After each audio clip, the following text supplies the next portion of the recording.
warahmatullahi wabarakatuh. Salam sejahtera bagi kita semua. Salam hormat kepada Ibu Kurniana Bektiningsi dan halo teman-teman semua. Bagaimana kabarnya hari ini? Semoga kita senantiasa dalam keadaan sehat dan bahagia selalu. Tidak lupa teman-teman, kita juga harus berdoa dan berikhtiar agar pandemi COVID-19 ini segera berakhir. Nah, baik, perkenalkan kami dari kelompok 8 yang beranggotakan Triwijayanti NIM 14014188028. Yang kedua adalah Natasha Ayu Safitri NIM 14014188030. Dan yang ketiga adalah Prisma Winda Anifanutki NIM 14014188033. Dan yang terakhir adalah Rizka Dwi Wahyusri NIM 14014188034.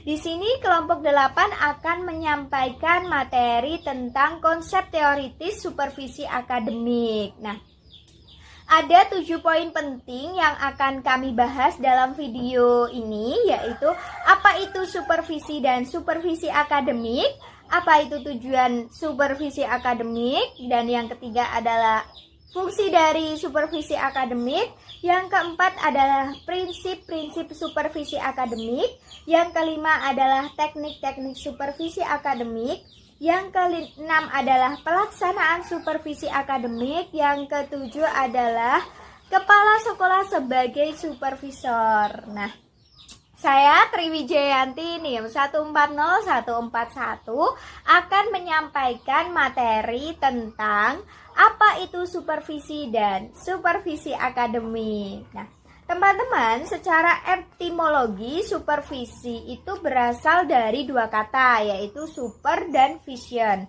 Yang kedua kata tersebut mempunyai arti penglihatan. Jadi secara etimologis itu supervisi berarti penglihatan dari atas. Nah, pengertian semacam itu merupakan arti kiasan yang menggambarkan suatu posisi yang melihat kedudukan itu lebih tinggi daripada apa yang dilihat. Nah, sekarang kita menginjak ke apa itu supervisi pendidik atau akademik. Nah, supervisi akademik seperti yang telah dikatakan Deres, beliau mengatakan bahwa supervisi akademik merupakan serangkaian kegiatan untuk membantu guru mengembangkan kemampuannya mengelola proses pembelajaran untuk mencapai tujuan pembelajaran. Nah, teman-teman, ada 3 konsep arti pengertian supervisi akademik. Nah, konsep itu yaitu 1. Supervisi akademik harus mempengaruhi dan mengembangkan perilaku guru secara langsung dalam mengelola proses pembelajaran. Terus yang kedua adalah perilaku supervisor harus disesuaikan secara official dalam membantu guru yang mengembangkan kemampuannya. Nah, yang ketiga adalah tujuan akhir supervisi akademik adalah agar guru semakin mampu untuk memfasilitasi proses belajar murid-muridnya.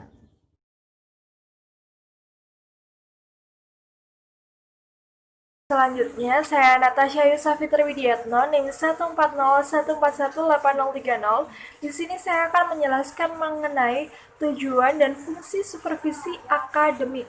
Nah, tujuan menurut Hasan tahun 2002 yaitu agar meningkatkan semangat guru dalam mengajar dan semangat siswa dalam mengikuti kegiatan pembelajaran. Kemudian yang kedua, agar meningkatkan terwujudnya kesadaran bagi kalangan guru, siswa, kepala sekolah, dan pihak yang terkait mengenai mutu pendidikan sekolahnya itu sendiri. Nah, menurut Sergio Yani tahun 1987, ia mengungkapkan ada 3 tujuan utama dalam supervisi akademik. Yang pertama, membantu guru dalam kemampuan profesionalnya. Kemudian yang kedua, memonitor proses pembelajaran di sekolah. Yang ketiga, untuk mendorong guru menerapkan kemampuannya dalam melaksanakan tugas-tugas mengajarnya.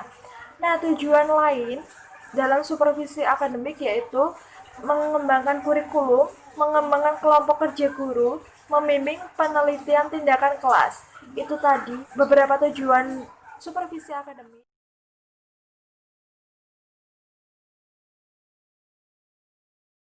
Oke, selanjutnya yaitu fungsi supervisi akademik. Nah, fungsi supervisi akademik adalah sebagai penggerak perubahan. Seringkali kita melihat bahwa guru dalam mengajar hanya menganggap mengajar itu pekerjaan yang rutin dilakukan. Dari waktu ke waktu tidak ada perubahan baik segi materi maupun metode pembelajarannya.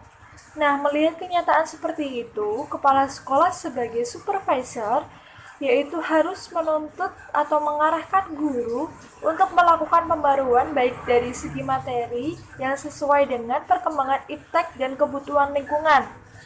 Selain itu, kepala sekolah sebagai supervisor yaitu dapat mengarahkan guru dalam menerapkan metode pembelajaran sesuai dengan materi yang akan dibahas. Kemudian, fungsi lain supervisi akademik yaitu sebagai program pelayanan untuk mengajukan pengajaran.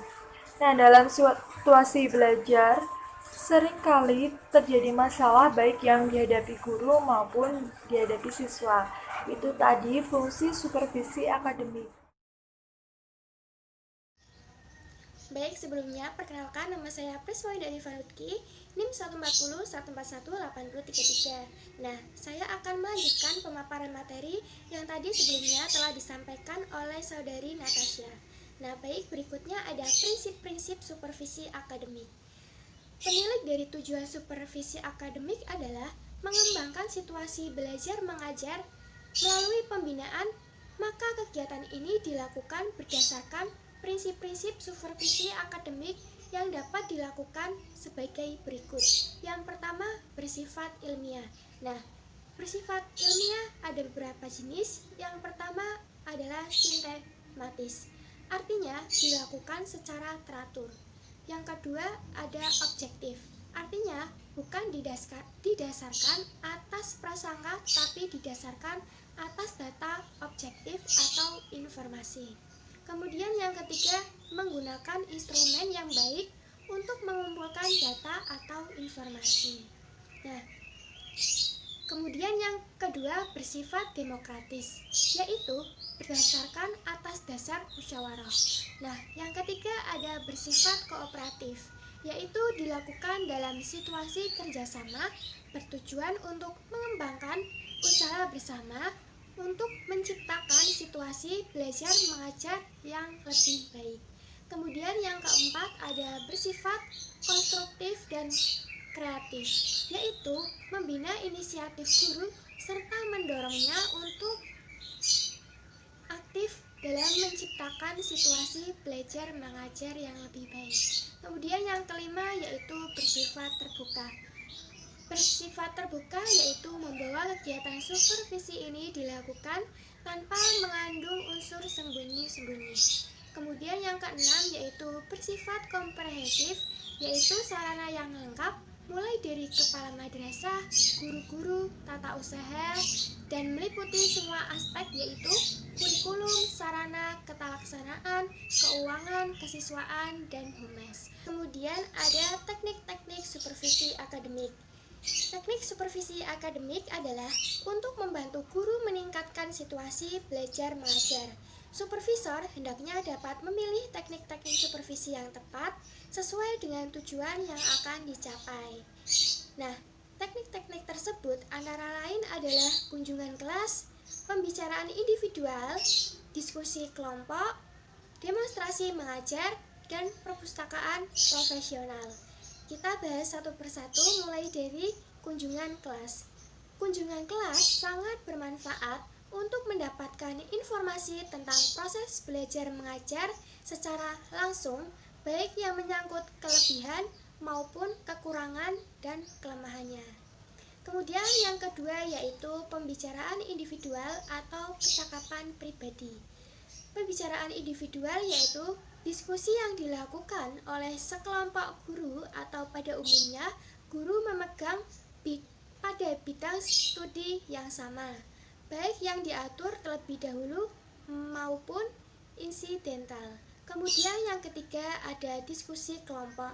Diskusi kelompok atau pertemuan kelompok adalah suatu kegiatan mengumpulkan sekelompok orang dalam situasi tatap muka dan interaksi lisan untuk bertukar informasi atau berusaha mencapai suatu keputusan tentang masalah-masalah bersama. Nah, ada beberapa nilai masalah-masalah tentang pendidikan dan pengajaran. Nah, yang keempat, demonstrasi mengajar. Demonstrasi mengajar ialah proses belajar mengajar yang dilakukan oleh seorang guru yang memiliki kemampuan dalam hal mengajar sehingga guru lain dapat mengambil hikmah dan manfaatnya. Demonstrasi mengajar bertujuan untuk memberi contoh bagaimana cara melaksanakan proses belajar mengajar yang baik dan menyajikan materi menggunakan pendekatan, metode, dan media pembelajaran. Yang terakhir yaitu perpustakaan profesional.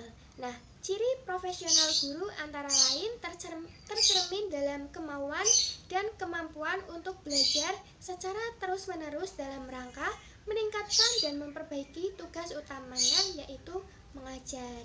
Nah, sekian penyampaian dari saya. Materi selanjutnya akan disampaikan oleh saudari Rizka. Terima kasih.